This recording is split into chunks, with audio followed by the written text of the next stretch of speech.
Hey there, friends!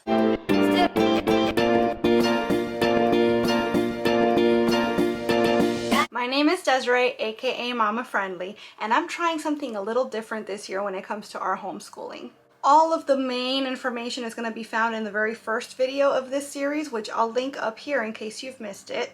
But the Cliff's Notes version is that I've been homeschooling my son his entire life. He's 9 years old and on the autism spectrum. He has nonverbal autism along with a few other medical diagnoses. My son also has a complete and absolute undying love for all things Disney, much like his mama. So this year I thought it would be fun to give our unit studies a little bit of a Disney twist. So every 2 weeks this year we're going to start a new unit study based on a Disney ride, movie, character, etc. We're going to be doing our academic work around that theme, but also at least one cooking activity and at least one art activity. So in these videos, I want to show you guys some of the things that we do to fit the theme, and I have a Pinterest board pertaining to each of the themes. And so along with every single one of these videos, there's going to be a link in the description box to that particular theme's Pinterest board.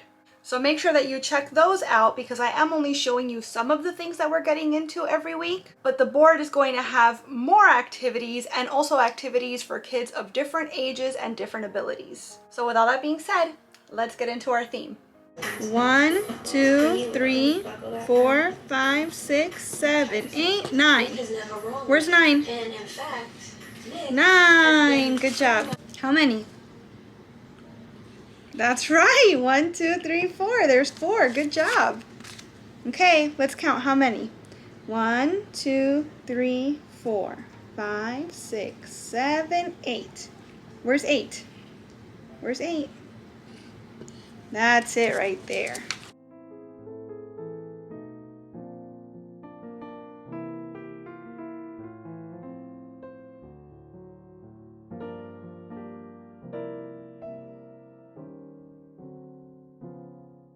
Nice work. Okay, there you go. Oh, look. Cut that line. Start here.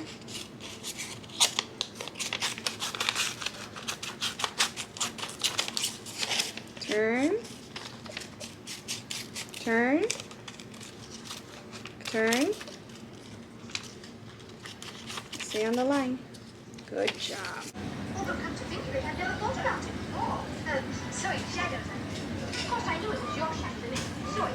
And I said to myself, I'll put it away for him until he comes then. Oh, he's sure to come then. And you did, didn't you?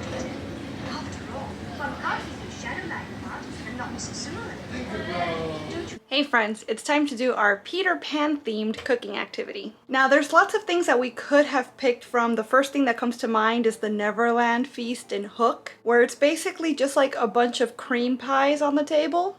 That seems super easy to do, super kid-friendly, etc. But A, it's not really a meal, there's not a whole lot of cooking involved, which I guess depending on your child might be a good thing. But also B, I have to consider my kid's like textural sensitivities, and he's not going to eat a pie full of pudding. So I think we might have better luck with the recipe I picked instead, Peter's Pumpkin Waffles. Now yes, I know that neither in the movies nor in the books do you ever see them eating pumpkin waffles. But I thought it was a fun little like play on words and an excuse to get pumpkin stuff out this time of year. And I think we'll have more success or more of a chance of success of getting my son to eat something like waffles as far as from a textural perspective. And now I think I mentioned this in every single video where we cook, but in case you don't know, we are gluten, dairy, and soy free in this household. And I am low carb on top of all that. So we are going to be making keto pumpkin waffles. And as always, I'm going to be linking the recipe in the description box. Any tweaks I might make or changes, I'm going to show you at the bottom of the screen. But I always put the original recipe in the description so that you guys could follow it to the letter if you so desire. Let's make some waffles. Gonna do some cooking. Look at all the things you brought. That's a lot of things. You want to help me with the eggs? Here, we gotta open it. Boop. 1.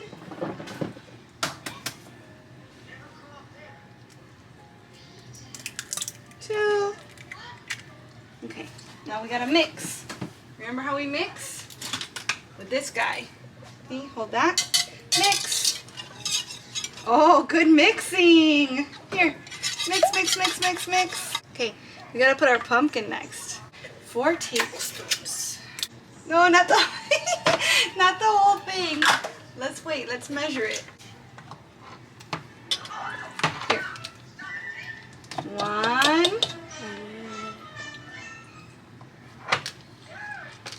2.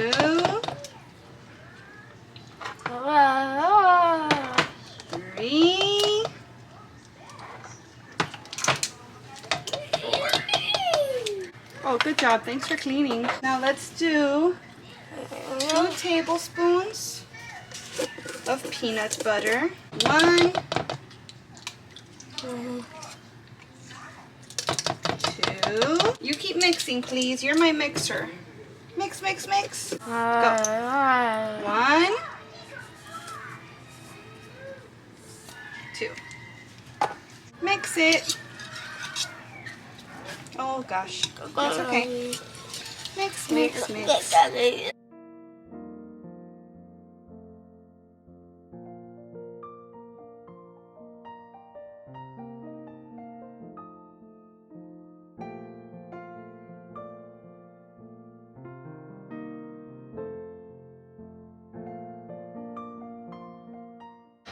Pumpkin spice. Here it is.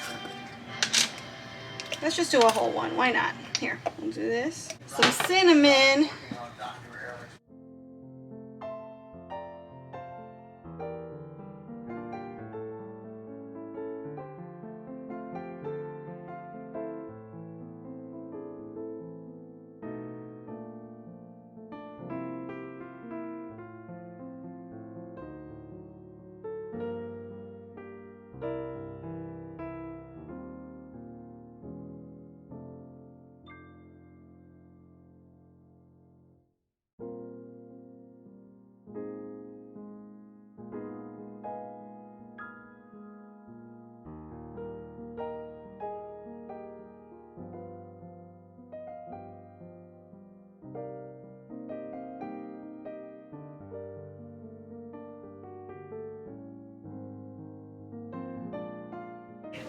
We've been putting off our Peter Pan art activity because we haven't seen the sun in 3 weeks. But now that the weather's giving us a little bit of a break, let's make some shadow art. Okay, stand right there. Look what we're gonna do. Look, Mommy's gonna trace you.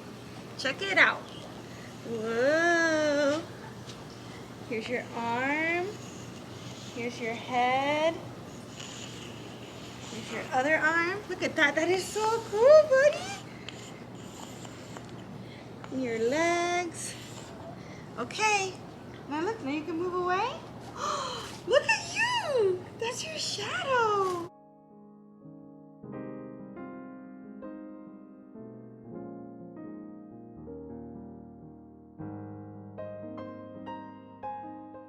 We're watching videos online of the Peter Pan rides around the world. They all seem to be Peter Pan's flight, so I feel like they're probably all gonna be pretty similar. This is actually a video of the interactive queue at the Magic Kingdom, which we've never been in because we always fast pass it. And it's so cool, like there's like a shadow art aspect to it, which is great because it ties into our art activity this week. Plus, it just really helps bring the visuals of the story to life, you know? And so this is Peter Pan's flight in Disneyland. They all seem to have pretty much the same ride mechanics.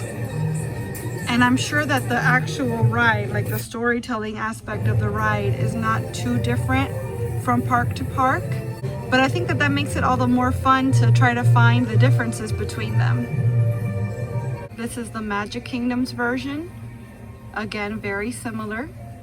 It's interesting though, I guess they just found something that works and stuck with it, and you can tell that this is a very popular ride because the line is always so long in the Magic Kingdom anyway. But every other character or movie or book that we've studied so far, if they have rides that correspond to them, the rides are all either slightly or very different. Like for example, Monsters Inc.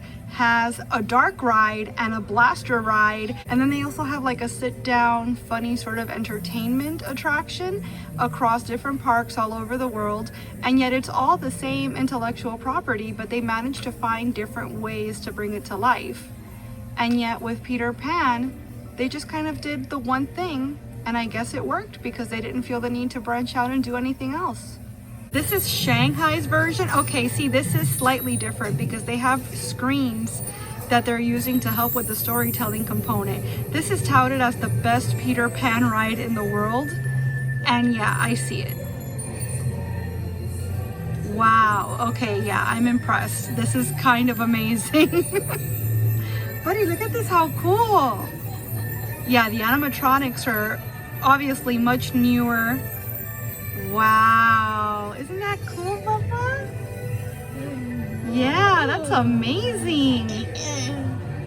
All right, friends, so that's gonna wrap up our Peter Pan homeschool theme.